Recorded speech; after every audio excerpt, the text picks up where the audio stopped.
Hello बच्चों, आपका आपके YouTube channel online study with Om Prakash पर स्वागत है। बच्चों, आज हम सभी बिहार बोर्ड क्लास 10th के त्रैमासिक परीक्षा 2026 के प्रश्न पत्र के सॉल्यूशन को देखने वाले हैं। इसमें पूछे गए प्रश्नों के चारों विकल्प को भी हम लोग जो है देखेंगे कि उनका क्या उत्तर होगा। अगर आप लोग पूरा पेपर सॉल्व कर लिए तो आपको इसी पेपर से बहुत सी जानकारी हो जाएगी। इसीलिए आप लोगों से आग्रह है कि पूरा वीडियो जरूर देखें, जिससे कि आपको किसी भी प्रश्न में कोई डाउट ना रह जाए। तो चलिए प्रश्न को सॉल्व करते हैं। तो यहाँ पे हम लोग जो है जो सॉल्व करने वाले हैं वो क्या है, क्लास 10th हिंदी को, ठीक है। और यहाँ पे जो है टोटल प्रश्नों की संख्या क्या है, तो आप देख सकते हैं ऑब्जेक्टिव जो है वो 70 है और सब्जेक्टिव जो है 28 है। टोटल जो है 98 हो जा रहे हैं। लेकिन हम लोगों को कितना करना है वो अभी हम आपको बता रहे हैं। टोटल पूर्णांक कितने हैं, 80 हैं, ठीक है। चलिए यहाँ पे जो है हम लोग जो है देख रहे हैं कि ऑब्जेक्टिव जो होगा, ठीक है, ऑब्जेक्टिव प्रश्न 70 में से आपको कितना करना है, 40 करना है और प्रत्येक के 1 अंक है, ठीक है। चलिए नेक्स्ट है यहाँ पे जो खंड बा है, इसमें 20 लघुत्तरी प्रश्न है और एक प्रश्न 2 अंक का है, जिसमें से हमें 10 प्रश्न करना है। तो 10 प्रश्न का 20 अंक हो जाएगा, यानी ऊपर हम लोग 40 अंक जो है लाएंगे ऑब्जेक्टिव से और 20 अंक हो जाएगा लघुत्तरी प्रश्न से। उसके बाद 8 दीर्घ उत्तरी प्रश्न है, जिसमें से हमें एक प्रश्न पे 5 अंक मिल रहा है, 4 प्रश्न करना है। तो 4 5 को 20 अंक यहाँ से मिल जाएंगे, तो हो जाएगा टोटल 80 हो जाएगा। कितना हो जाएगा, 80 हो जाएगा, ठीक है। तो इस प्रकार से पूर्णांक जो है 80 है। तो चलिए हम लोग जो है यहाँ पे सॉल्व करेंगे और हर एक जो है प्रश्न को आप लोग अच्छे से देखिएगा। इससे आप लोगों को जो है कंप्लीट जानकारी होगी। जहां पे आपको कोई डाउट लगेगा जरूर आप जो है कमेंट करिएगा, ठीक है। चलिए पहला प्रश्न शुरू करते हैं। यहाँ पूछा जा रहा है कि निम्नलिखित में से अंतस्थ व्यंजन है। अंतस्थ व्यंजन आपको बताना है। तो आप सबको पता है कि अंतस्थ व्यंजन कौन कौन सा होता है, य र ल व, ये सब अंतस्थ व्यंजन होता है। तो यहाँ पे क्या है, ऑप्शन बी में र दिख रहा है, ठीक है। तो ये हो जाएगा ऑप्शन बी सही। और इसके बाद ये क्या है, म प और ब, ये प फ ब भ म, ये तो सब आप लोग देख सकते हैं कि ये प वर्ग है और ये क्या है, ये आप लोग स्पर्श व्यंजन बोल सकते हैं, ठीक है। चलिए तो इसका ऑप्शन कौन सा हो जाएगा, बी ऑप्शन सही हो जाएगा। चलिए प्रश्न नंबर 2 है, नाद की दृष्टि से जिन व्यंजन वर्णों के उच्चारण में स्वर तंत्रियां झंकृत हो, वाइब्रेशन हो, ठीक है, उन्हें हम क्या कहते हैं। आप सबको मैंने पढ़ाया है, ठीक है, आप सब जो है इसको जानते हैं, ठीक है, कि ऐसे वर्ण जिनके उच्चारण में स्वर तंत्रियां झंकृत हो जाएं, वाइब्रेट हो जाएं, उनको हम क्या कहते हैं, उसको हम लोग घोष कहते हैं या सघोष भी कहते हैं। अब चलिए यहाँ पे हम लोगों को बहुत सारी चीजों को जानना है कि यहाँ पे सबसे पहले समझ लेते हैं अल्प प्राण क्या है। अल्प प्राण ऐसे वर्ण जिनको बोलते समय कम वायु, अल्प में देखिए अल्प का मतलब होता है थोड़ा सा, अप्राण मतलब वायु होता है। जिसको बोलते समय यानी जिस वर्णों को बोलते समय कम वायु निकले उसे अल्प प्राण कहते हैं। अब ऐसे कौन कौन से वर्ण हैं जो अल्प प्राण होंगे, तो प्रत्येक वर्ग का पहला वर्ण, तीसरा वर्ण, पांचवा वर्ण और कौन कौन सा, य र ल व और सभी स्वर, सभी स्वर, ये सब क्या होते हैं, अल्प प्राण होते हैं। क्या होते हैं, अल्प प्राण होते हैं। अब देखिए महाप्राण, महाप्राण यानी जिसमें ज्यादा वायु निकले उसे हम क्या बोलते हैं, महाप्राण। इसमें कौन कौन सा हो जाएगा, प्रत्येक वर्ग का दूसरा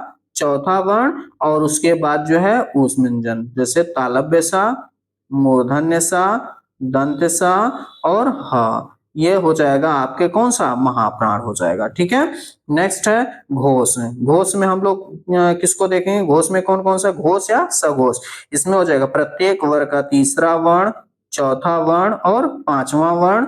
इसके अलावा य र ल व और ह, और इसके बाद सभी स्वर को भी जो है हम लोग इसमें रखते हैं, घोष में रखते हैं, ठीक है। ये सब यानी प्रत्येक वर्ग का तीसरा वर्ण, चौथा वर्ण, पांचवा वर्ण, य र ल व ह और सभी स्वर, ये सब क्या होते हैं, ये घोष होते हैं, ठीक है। नेक्स्ट अघोष क्या होंगे, अब हम लोग बस कौन सा रहा है, प्रत्येक वर्ग का पहला वर्ण, दूसरा वर्ण और तीनों सा, ठीक है, तालव्य सा, मूर्धन्य सा, दंत सा, ये सब क्या होते हैं, अघोष होते हैं, ठीक है। इनके उच्चारण में स्वतंत्रियां झंकृत नहीं होती हैं। इसका प्रश्न नंबर 2 का उत्तर हो जाएगा घोष, ठीक है। चलिए नेक्स्ट है प्रश्न नंबर 3, जिनकी उत्पत्ति किसी दूसरे स्वरों से नहीं होती उन्हें क्या कहते हैं? ठीक है, तो आप सबको पता है कि जिनकी उत्पत्ति किसी दूसरे स्वरों से ना हो उन्हें हम हर्ष स्वर कहते हैं। ऐसे कौन कौन से हैं? जैसे आ, देखिए ये खुद मूल स्वर है, जैसे ई, ये भी, और ऊ और री। तो आप कह सकते हैं ह्रस्व स्वर कौन कौन से हैं? आ, ई, उ, री। और यही चार जो स्वर हैं मूल स्वर के नाम से भी इनको हम जानते हैं। ठीक है, चलिए अब देख लेते हैं और भी ऑप्शन। दीर्घ स्वर, अब दीर्घ स्वर कौन कौन सा हो जाएगा? जैसे आ, ठीक है, दीर्घ ई और ये उ, ये सब हो जाएंगे कौन से? दीर्घ स्वर। ठीक है, अब यही संयुक्त स्वर भी है। संयुक्त स्वर कौन कौन सा हो जाएगा? इसको भी हम लोग देख लेते हैं। ठीक है, तो संयुक्त स्वर में आप सबको पता है जैसे आ के साथ में हम लोग ई मिलाते हैं, ठीक है, तो क्या बन जाता है? ए। ठीक है, हम लोग आ के साथ में आ प्लस ए को मिलाते हैं तो आई बन जाता है। ठीक है, इसके बाद आ के साथ में ओ का मेल होता है तो ओ बन जाता है। फिर उसके बाद हम लोग देखते हैं आ के साथ में ओ का मेल होता है तो औ बन जाता है। ठीक है, ये ऐसे चार जो वर्ण हैं इनको हम लोग क्या बोलते हैं? संयुक्त स्वर बोलते हैं। क्या बोलते हैं? संयुक्त स्वर बोलते हैं। अब त्रिमात्रिक स्वर क्या है? त्रिमात्रिक स्वर जिसको हम लोग क्या बोलते हैं? प्लुत बोलते हैं। ठीक है, प्लुत को हम लोग त्रिमात्रिक स्वर, जैसे आ लिख दिए और इसमें तीन जैसा सिंबल बना दिए, ये प्लुत स्वर हो गया। ठीक है, इसको बोलते समय तीन मात्रा का समय लगता है, इसलिए इसको प्लुत स्वर के नाम से भी जाना जाता है। तो प्रश्न नंबर 3 का कौन सा हो जाएगा? इसका ए ऑप्शन सही हो जाएगा। ठीक है, चलिए नेक्स्ट है। और हाँ, एक और प्रश्न है, यहाँ दीर्घ स्वर और संयुक्त स्वर को हम लोग संधि स्वर के नाम से भी जानते हैं। ठीक है, किस नाम से? संधि स्वर के नाम से जानते हैं। चलिए प्रश्न नंबर 4, स्पर्श व्यंजन को अन्य किस नाम से जानते हैं? स्पर्श व्यंजन को अन्य किस नाम से जानते हैं? तो वर्गीय व्यंजन के नाम से जानते हैं। ठीक है, बाकी उस व्यंजन कौन सा हो जाएगा?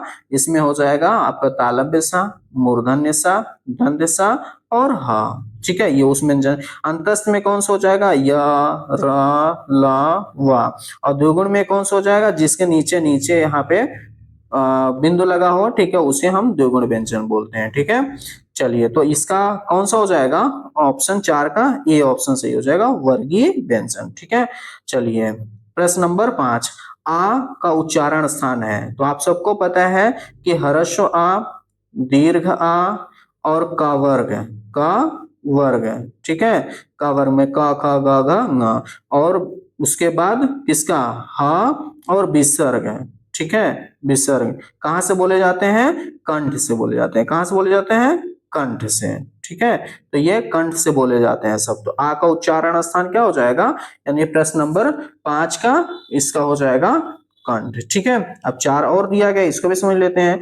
जैसे ई से तालुस का ह्रस्व ई और दीर्घ ई। ठीक है, उसके अलावा चा वर्ग,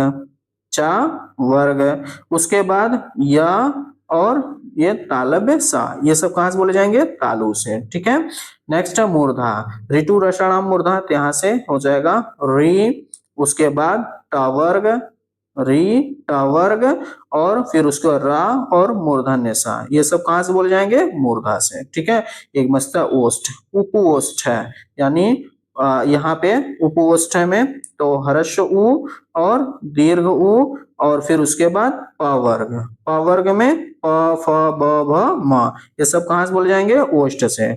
लेकिन 5वें प्रश्न का उत्तर हमारा हो जाएगा डी ऑप्शन, यानी कंठ। ठीक है, अब आगे, जब एक ही ध्वनि का द्वित्व हो जाए तो वह कौन सी ध्वनि कहलाएगी? ये बहुत ज्यादा पूछा जाता है, हर बार पूछा जाता है, इसलिए आप लोग इसको अच्छे से देख लीजिए। और इसको मैंने पढ़ाया है। ठीक है, मेरे इस चैनल पे बहुत सारे ऐसे वीडियो हैं जो आपके इस प्रश्न जो भी यहाँ पे दिया गया है उससे बहुत सारे जो है मैंने पढ़ाया, और आप लोग अगर देखे होंगे तो आप लोग सही भी किए होंगे। ठीक है, तो ये जो है बहुत ही बार बार पूछा जाता है। ठीक है, तो यहाँ पे हम लोग देख लेते हैं कि कौन कौन सा होगा।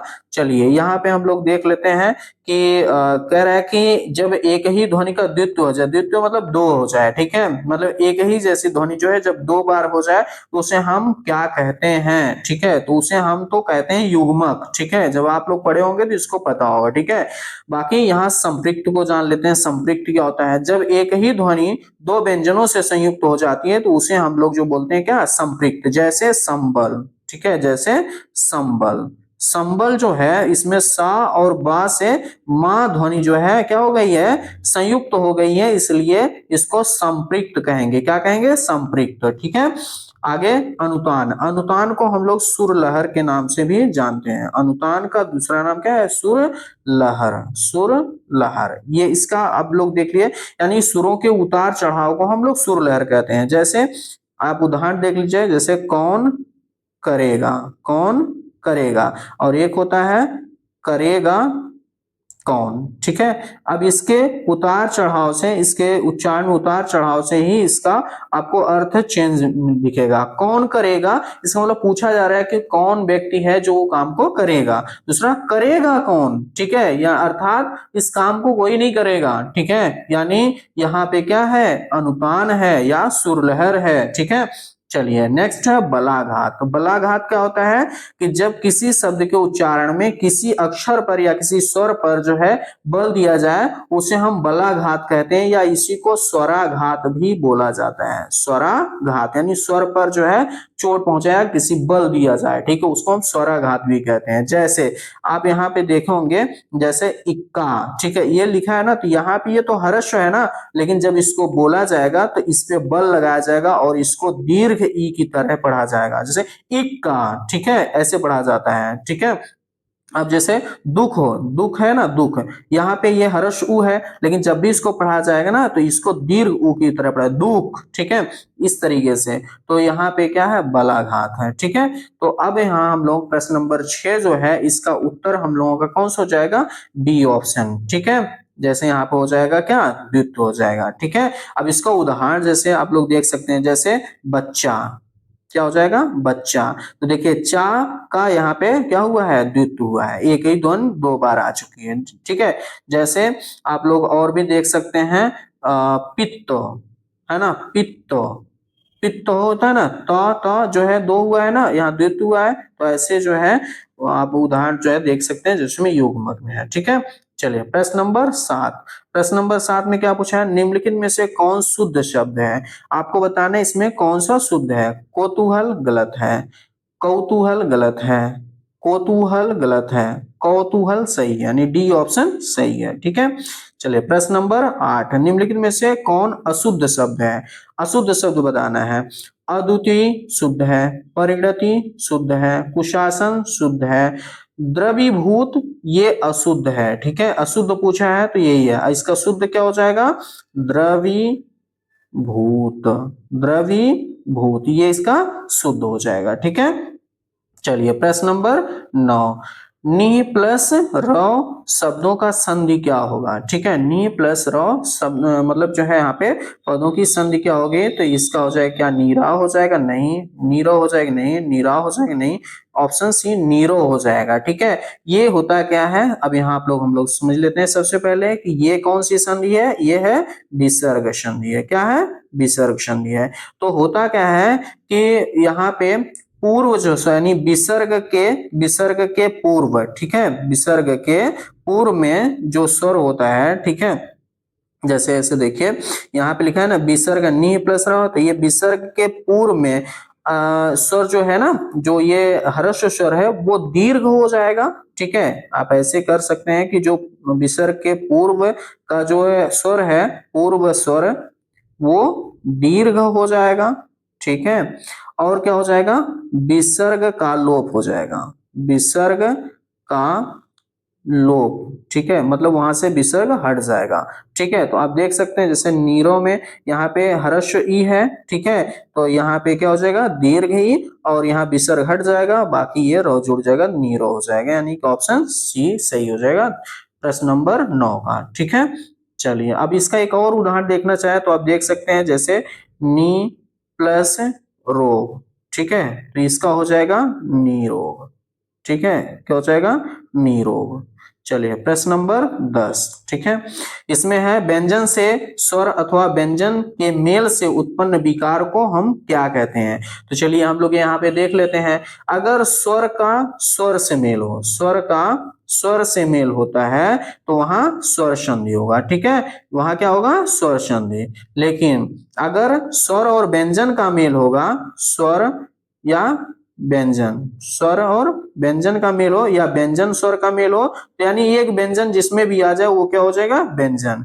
अब विसर्ग में विसर्ग के साथ में जो है यानी कि दो जो शब्दांश में या दो जो है शब्द जो मिलेंगे, संधि शब्द मिलेंगे, उसमें जो है अगर कहीं विसर्ग दिख जाता है तो वो विसर्ग संधि होता है। ठीक है, तो यहाँ पे जो है कहा रहा है कि व्यंजन से स्वर अथवा व्यंजन के मेल से क्या होता है, उत्पन्न विकार को व्यंजन संधि कहते हैं। क्या कहते हैं, व्यंजन संधि कहते हैं। और यहाँ दीर्घ संधि क्या होता है, दीर्घ संधि में आप सबको पता है कि दो श्रवण स्वरों का मेल हो जाए। ठीक है, दो श्रवण स्वरों का मेल हो जाएगा, वहां पे क्या हो जाएगा, दीर्घ संधि। जैसे आ प्लस आ का मेल, तो यह हो जाएगा दीर्घ आ। ठीक है, जैसे विद्या प्लस आलय, विद्यालय, दीर्घ संधि हो जाएगा। ठीक है, चलिए, तो इसमें इसका उत्तर हो जाएगा प्रश्न नंबर 10 का बी। ठीक है, व्यंजन संधि।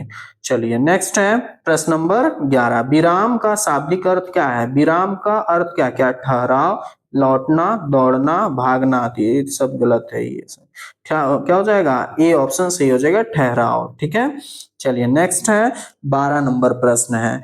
इसमें कह रहा है कि निम्नलिखित में से विस्मयादि बोधक बोधक चिन्ह बताना है। तो विस्मयादि बोधक देख लीजिए, पहला है प्रश्न, प्रश्न वाचक। ठीक है, यहाँ प्रश्नवाचक है। ठीक है, दूसरा क्या है, योजक है, दूसरा क्या है, योजक।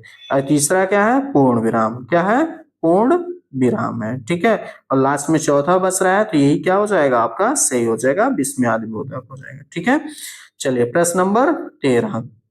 उस विकारी शब्द को क्या कहते हैं, जिससे किसी विशेष वस्तु, भाव और जीव के नाम का बोध हो। ठीक है, यहाँ आपको बताना है ऐसे विकारी शब्द, विकारी का अर्थ क्या होता है, ऐसे शब्द जिसपे लिंग वचन कर्ता का प्रभाव पड़े, उसका जो है परिवर्तन हो जाए लिंग की वजह से, कर्ता की वजह से, और उसके बाद कारक की वजह से, ठीक है, वचन की वजह से प्रभाव पड़ जाए और उसमें परिवर्तन हो जाए, तो उसे हम क्या कहते हैं, विकारी शब्द कहते हैं। और यहाँ पे कह रहे हैं कि ऐसे विकारी शब्द जिससे किसी विशेष वस्तु, भाव और जीव के नाम का बोध हो। तो नाम का बोध यानी कि यहाँ पे नाम मतलब संज्ञा। ठीक है, ऐसे याद रखिए, नाम मतलब क्या होता है, संज्ञा। ठीक है, तो यहाँ पे क्या हो जाएगा, प्रश्न नंबर 13 का सी ऑप्शन सही हो जाएगा। ठीक है, चलिए नेक्स्ट है प्रश्न नंबर 14। निम्नलिखित में कौन स्त्रीलिंग है, और इसको पहचानना बिल्कुल आसान है। मैंने ट्रिक के साथ लिंग को पढ़ाया है कि जब भी आपको जो है लिंग की पहचान करने के लिए दे दिया जाए तो वहां पे आप वाक्य प्रयोग कर दीजिए। ठीक है,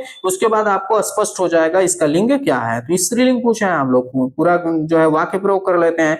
जैसे शीशा, तो अब इससे एक वाक्य बनाइए, जैसे शीशा, शीशा टूटता टूटता है। तो अब यहाँ आपको क्या लग रहा है, अगर यहाँ टूटती होता तो स्त्रीलिंग हो जाता, टूटता इसे पुल्लिंग है, तो ये आपका क्या हो जाएगा, शीशा पुल्लिंग, तो ये ऑप्शन गलत हो जाएगा। चीख है, चीख निकलती है, चीख निकलती है, निकलती है। ठीक है, चीख निकलती है, कभी हम लोग नहीं बोलते चीख निकलता है। तो यहाँ पे आपको क्या लग रहा है, ये स्त्रीलिंग है। ठीक है, तो आपका यही उत्तर हो जाएगा, बी ऑप्शन। ठीक है, चलिए और देख लेते हैं। चावल मोटा है, यहाँ क्या है, पुल्लिंग है। नाखून बढ़ता है, कभी हम नहीं बोलते नाखून बढ़ती है, ऐसा बोलते हैं, नहीं बोलते हैं। तो यहाँ ऑप्शन कौन सा हो जाएगा, 14 का बी ऑप्शन सही, ठीक। ठीक है, स्त्रीलिंग हो गया। मनुष्य की सार्थक व्यक्त वाणी को हम क्या कहते हैं। ठीक है, मनुष्य की सार्थक व्यक्त वाणी को क्या कहते हैं, प्रश्न नंबर 15। क्या संकेत कहते हैं, नहीं। अव्यय कहते हैं, नहीं। लेखनी कहते हैं, नहीं। भाषा कहते हैं। सार्थक व्यक्त वाणी को क्या कहते हैं, भाषा। ठीक है, चलिए प्रश्न नंबर 16। निम्नलिखित में से कौन शब्द वृद्धि संधि का उदाहरण है। अब हम लोग सबको देख लेते हैं, वृद्धि संधि पूछ लिया है, तो भानुदय, इसका हो जाता है भानु प्लस उदय, भानु प्लस उदय। यहाँ हर्ष उ मिलकर के दीर्घ उ। जहां पे आपको दीर्घ उ, दीर्घ ई की मात्रा दिखाई दे वो समझ जाइएगा आप। वहां पे दीर्घ आ, दीर्घ उ, दीर्घ ई की मात्रा जब भी बीच में दिखाई दे वो आपको कौन सी संधि हो जाएगी, वहां दीर्घ संधि हो जाएगी। तो यहाँ पे देखिए दीर्घ उ की मात्रा दिखाई दे रही है, तो ये दीर्घ संधि है। कौन सी है, दीर्घ, तो ये तो नहीं हो जाएगा। ठीक है, चलिए पृथ्वी, इसका पृथ्वी, इसका पृथ्वी का क्या हो जाएगा, पृथ्वी प्लस ईस, क्या हो जाएगा, पृथ्वी प्लस ईस, यहाँ पे ई यहाँ पे भी ई, इसका मिल करके दीर्घ ई हुआ है, ठीक है। तो ये भी कौन सा हो जाएगा, दीर्घ संधि, ठीक है। उसके बाद परमौषध है, तो इसका हो जाएगा परम प्लस औषध, क्या हो जाएगा, परम प्लस औषध। यहाँ आ है, यहाँ पे औ है, ठीक है। परम प्लस औषध, यहाँ पे हो जाएगा परम, यहाँ आ और औ मिल करके क्या बनता है, औ बनता है। तो ये क्या बनता है, ये दीर्घ वृद्धि स्वर संधि में आता है, ठीक है।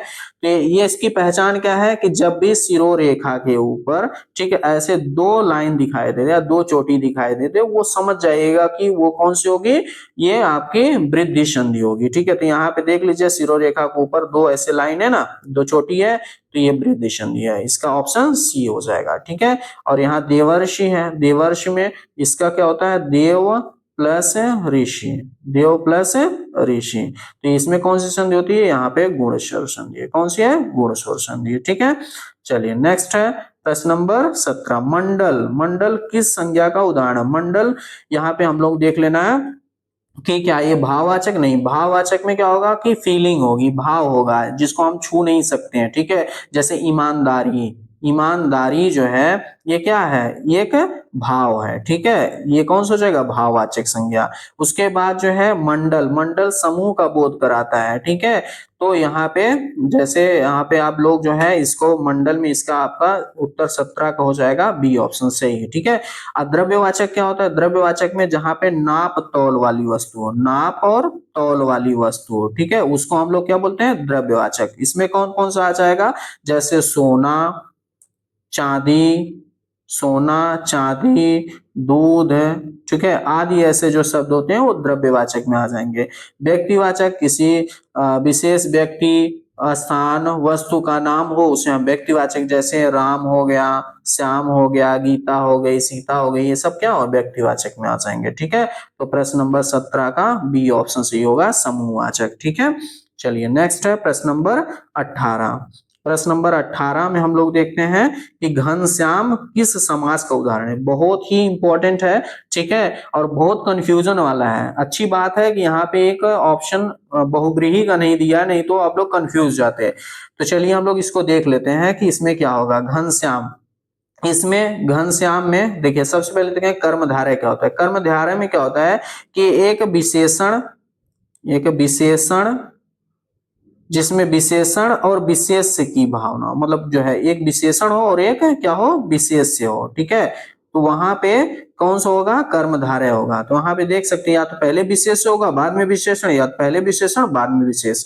तो यहाँ पे क्या है, श्याम, ठीक है, श्याम जो है, श्याम मतलब काला रंग को बताया जाता है, ठीक है। और घन मतलब बादल, यानी बादल कैसा, काला।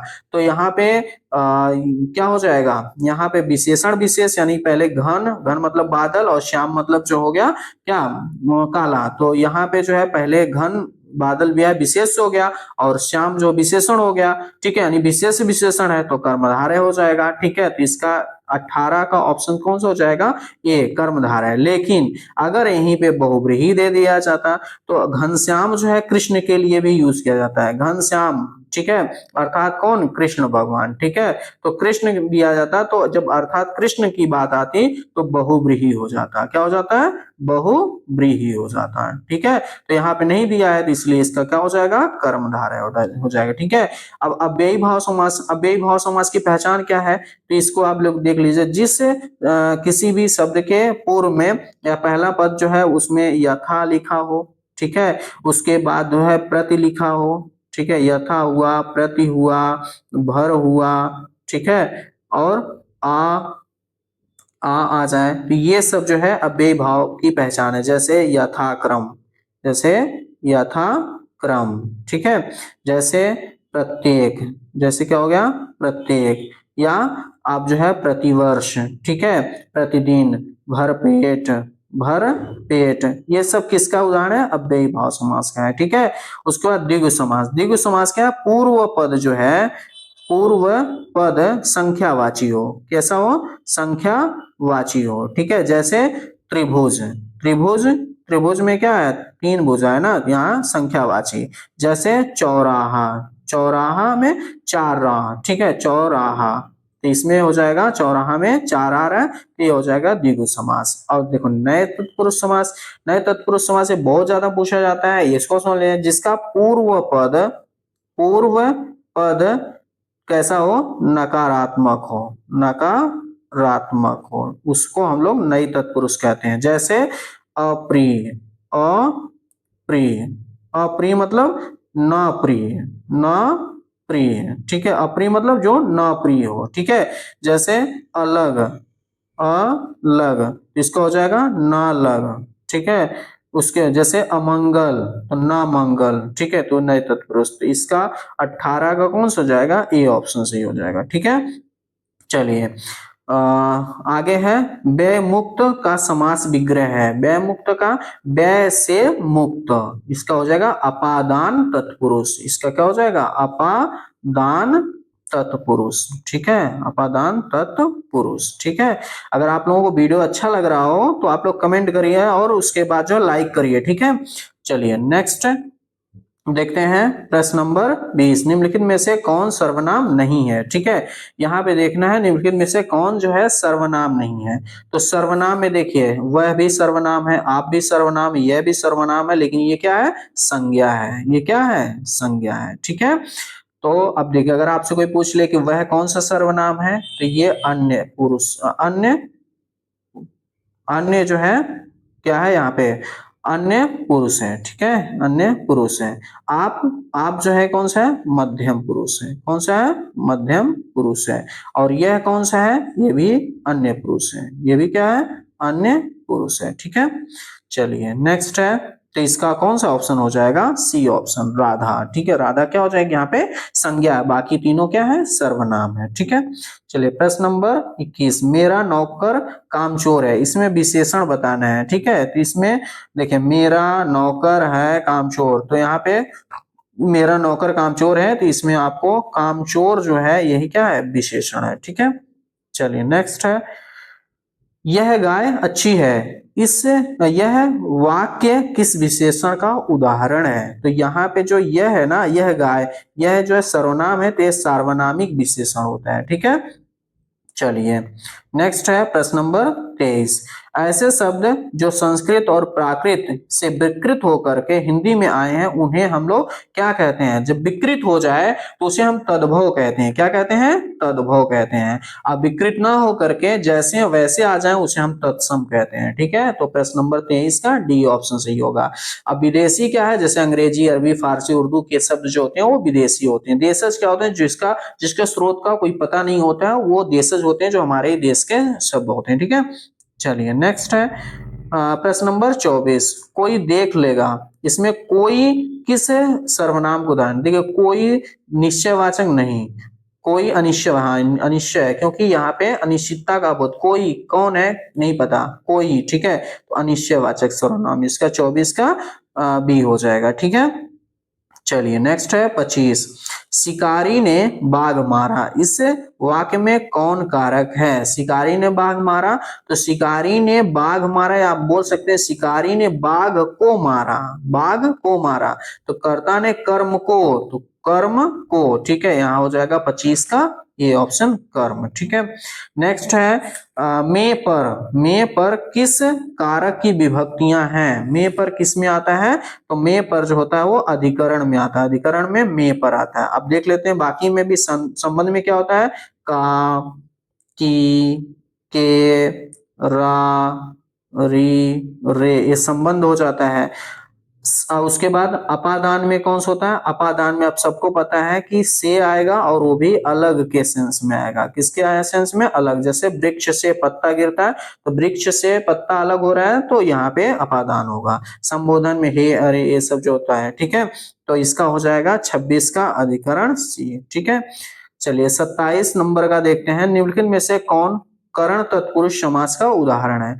करण तत्पुरुष बताना है, तो इसमें हो जाएगा करुणा से पूर्ण, ठीक है, करुणा से पूर्ण, तो यहाँ पे हो जाएगा ऑप्शन सी, ठीक है। चलिए नेक्स्ट है, निरामिष का विलोम है। निरामिष का मतलब क्या होता है, जो मांस ना खाता हो। इसका अर्थ क्या होता है, जो मांस ना खाता हो, ना खाता हो उसको क्या बोलते हैं, निरामिष। और जो मांस खाता हो उसको बोलते हैं सामिस। क्या बोलते हैं, सामिस। तो निरामिष का विलोम सामिस। अब चलिए, स्तुति का विलोम क्या होता है, निंदा। स्तुति का क्या होता है, निंदा। साक्षर का विलोम क्या होता है, निरक्षर। निरक्षर, ठीक है। सलज्ज का विलोम क्या होता है, निर्लज्ज। क्या होता है, निर्लज्ज, ठीक है। चलिए नेक्स्ट है। और हाँ, आप लोग जो है इस वीडियो को अपने दोस्तों को भी शेयर करिए, ठीक है। और लाइक भी करिए, जिससे हमको भी एक मोटिवेशन मिले कि मैं अच्छा कर रहा हूँ। अगर आप लोगों को कुछ लग रहा हो कि नहीं, यहाँ पे मेरे द्वारा जो पढ़ाया जा रहा है वो अच्छा नहीं है, या मैं जो बता रहा हूँ वो सही नहीं है, तो भी आप लोग कमेंट करिए। जरूरी नहीं कि आप लोग पॉजिटिव ही कमेंट करिए, जो आपको लग रहा हो वैसा आप कमेंट करिए। जरूर कमेंट करिए, कमेंट लाइक करिए, ठीक है। और उसको अपने दोस्तों को भी शेयर करिए। चलिए नेक्स्ट है प्रश्न नंबर 29। असुर का पर्यायवाची शब्द नहीं है, ठीक है। अब यहाँ नहीं पूछा है, तो दनुज और दानव, यातुधान, ये सब जो है असुर का पर्यायवाची, लेकिन पीयूष इसका पर्यायवाची नहीं है। पीयूष किसका है, अमृत का। किसका है, अमृत का पर्यायवाची है, ठीक है। चलिए नेक्स्ट है प्रश्न नंबर 30। निम्नलिखित में से कौन सा देशज शब्द है, देशज बताना है, ठीक है। अब जैसे व्याघ्र, पुष्प, खिचड़ी, आम्र, ठीक है। तो यहाँ जो खिचड़ी है यही देशज है, ठीक है, जो हमारे देश की है, ठीक है। बाकी व्याघ्र, व्याघ्र जो है, अब यहाँ पे क्या है, व्याघ्र जो है तत्सम है। व्याघ्र क्या है, तत्सम है, ठीक है, ये तत्सम शब्द है। पुष्प भी तत्सम है, पुष्प भी क्या है, तत्सम। इसका तद्भव क्या हो जाएगा, फूल। आम्र भी तत्सम है, इसका तद्भव क्या हो जाएगा, आम हो जाएगा, ठीक है। चलिए नेक्स्ट है प्रश्न नंबर 31। निम्नलिखित में कौन सा तत्सम शब्द है, यहाँ आपको तत्सम बताना है, ठीक है। तत्सम बताना है। अब चलिए बताइए, यहाँ पे सूर्य, दिव्या, खीर, फूल, इसका तत्सम क्या होगा। तो देखिए तत्सम क्या है, सूर्य, ठीक है। 31 का ए हो जाएगा। इसका तद्भव क्या हो जाएगा, सूरज। क्या हो जाएगा, सूरज, इसका तद्भव हो जाएगा। डिबिया क्या है, देशज है, देशज शब्द है। डिबिया क्या है, देशज शब्द है। खीर, खीर जो है तद्भव है, इसका तत्सम क्या हो जाएगा, क्षीर। इसका क्या हो जाएगा, क्षीर। क्षीर क्या होगा, इसका तत्सम होगा, ठीक है। अब फूल, फूल तद्भव है, इसका तत्सम क्या हो जाएगा, पुष्प। इसका क्या हो जाएगा, पुष्प, ठीक है। चलिए नेक्स्ट है 32 का, ठीक है। ध्वनियों के मेल से बने सार्थक वर्ण समुदाय को क्या कहते हैं। ध्वनियों के मेल से बने सार्थक वर्ण समुदाय को हम लोग क्या बोलते हैं, शब्द कहते हैं, ठीक है। चलिए नेक्स्ट है प्रश्न नंबर 33। विधवा में उपसर्ग है, यानी कि किसी शब्द के पहले लगाया जाने वाला शब्दांश होता है उपसर्ग होता है, तो यहाँ पे क्या हो जाएगा, वी उपसर्ग है। विधवा में कौन सा है, वी, ठीक है। चलिए प्रश्न नंबर 34। 34 को हम लोगों को देखना है। यहाँ पूछ रहा है प्रत्यय, यानी कि शब्द के बाद में लगाए जाने वाले जो शब्दांश होता है वो प्रत्यय होता है। जैसे फेरा, फेरा में प्रत्यय कौन सा है, आ प्रत्यय, यानी बी ऑप्शन सही है, ठीक है। चलिए प्रश्न नंबर 35। रचना अथवा बनावट के अनुसार शब्द के कितने भेद होते हैं। रचना और बनावट के अनुसार शब्द के 3 भेद होते हैं। कौन कौन से होते हैं, चलिए जान लेते हैं। पहला होता है ऋण शब्द।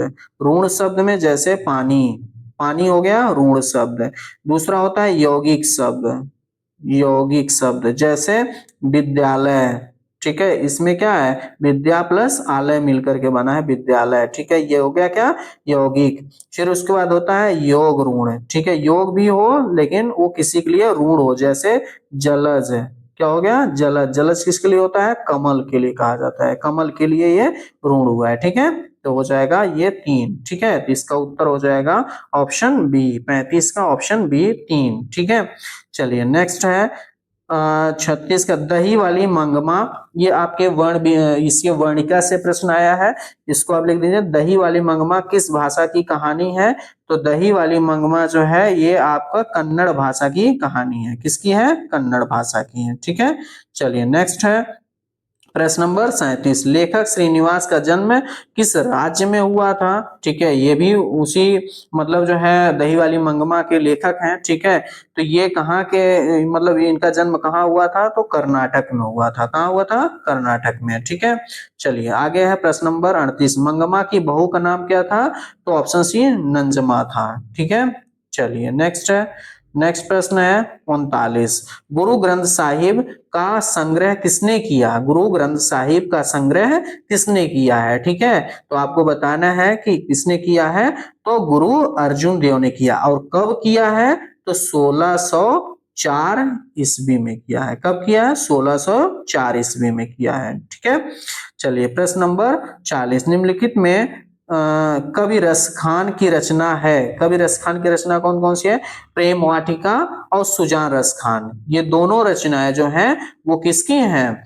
ये हैं आप कवि रस खान की। तो ऑप्शन हो जाएगा सी, ए और बी सही। अगर आपसे ही पूछ ले कोई कि प्रेम वाटिका कैसी रचना है, इसमें किस कैसी जो है किस संबंध पे रचनाएं लिखी गई है, तो इसमें प्रेम, इसमें पूछा भी जाता है, ये इसमें क्या है?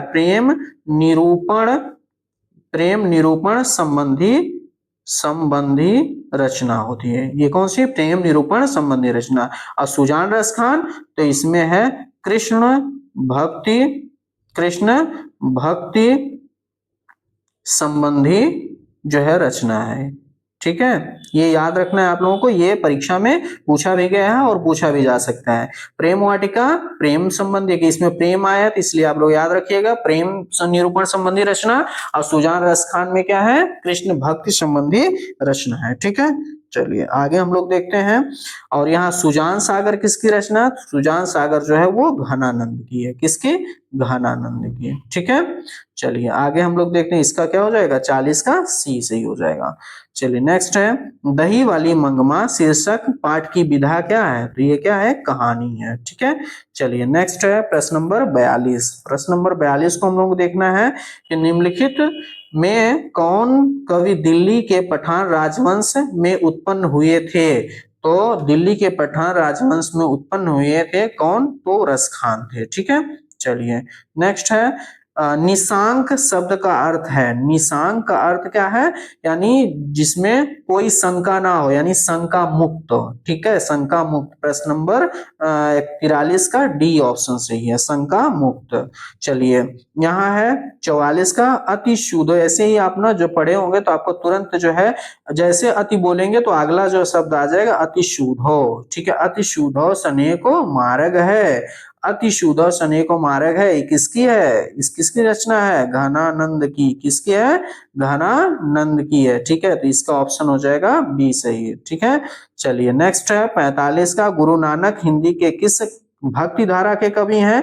तो गुरु नानक जो है वो निर्गुण किसके हैं? निर्गुण के हैं। ठीक है, तो अब देखिए सगुण में कौन आते हैं? सगुण में आप तुलसीदास जी को रख सकते हैं, सूरदास जी को रख सकते हैं। ठीक है, ये सब सगुण में। लेकिन अगर सगुण में ये पूछ ले राम काव्य में कौन आते हैं? तो तुलसीदास। कृष्ण काव्य में कौन आते हैं? तो सूरदास। आप देखिए प्रेमाश्रयी, प्रेमाश्रयी में सूफी लोग आते हैं। कौन आते हैं? सूफी। सूफी में कौन? जैसे मंझन, मंझन हो गए, जायसी हो गए, ये सब कौन है? सूफी कवि हैं। ठीक है, आगे तो इसका आप लोग देखें ना 45 का कौन सा हो जाएगा सही?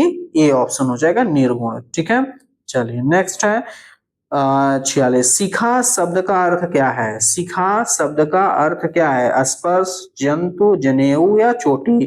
तो इसका हो जाएगा अर्थ डी ऑप्शन चोटी। ठीक है, शिखा का अर्थ चोटी।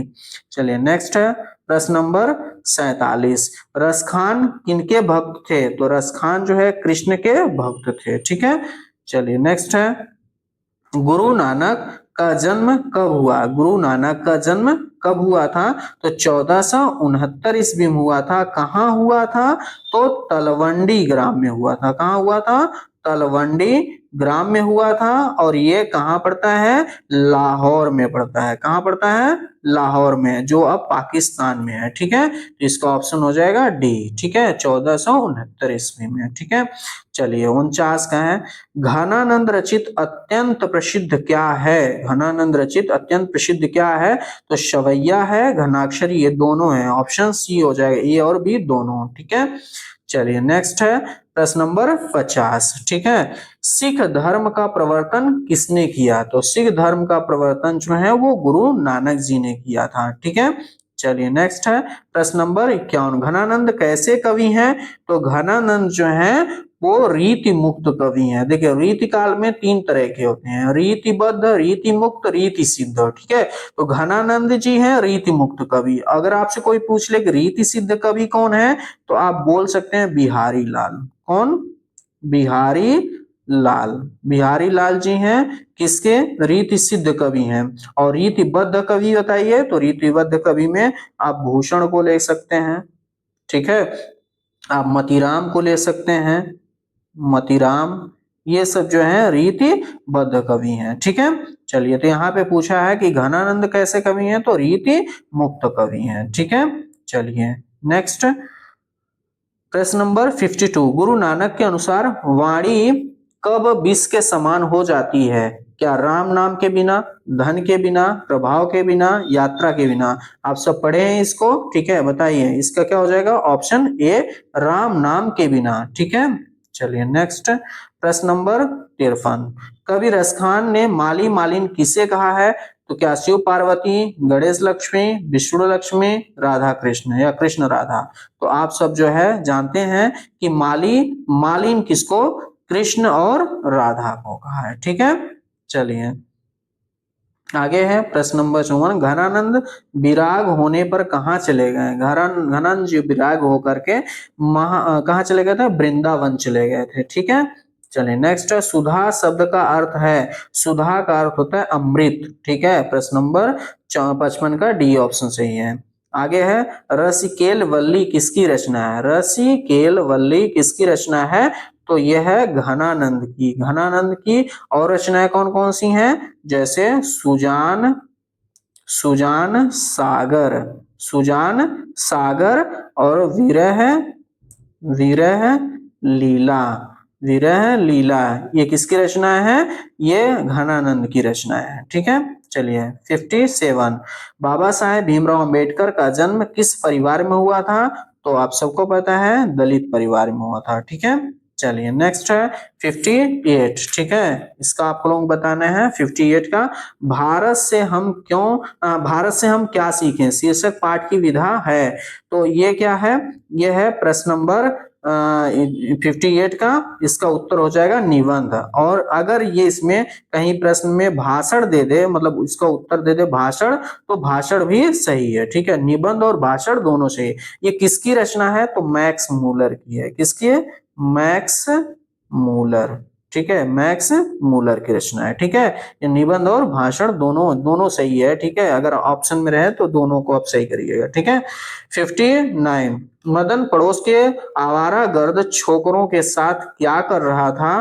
पूजा कर रहा था? नहीं। क्या कर रहा था? पढ़ रहा था? ये भी नहीं। नाच रहा था? नहीं। लट्टू नचा रहा था। क्या हो जाएगा? 59 का सी। ठीक है, चलिए नेक्स्ट है, सेन साहब की कितनी लड़कियां थी? तो सेन साहब की कितनी लड़कियां थी? 5। कौन कौन सी थी? चलिए नाम हम लोग लिखते हैं। पहले की नाम थी सीमा। क्या था? सीमा, रजनी। ठीक है, ये याद कर लीजिए, परीक्षा में पूछा जाता है। ठीक है, आलो, आलो, शेफाली। ठीक है, आलो, शेफाली और आरती। कितना हो गया नाम? 5 हो गया ना? 1 2 3 4 5।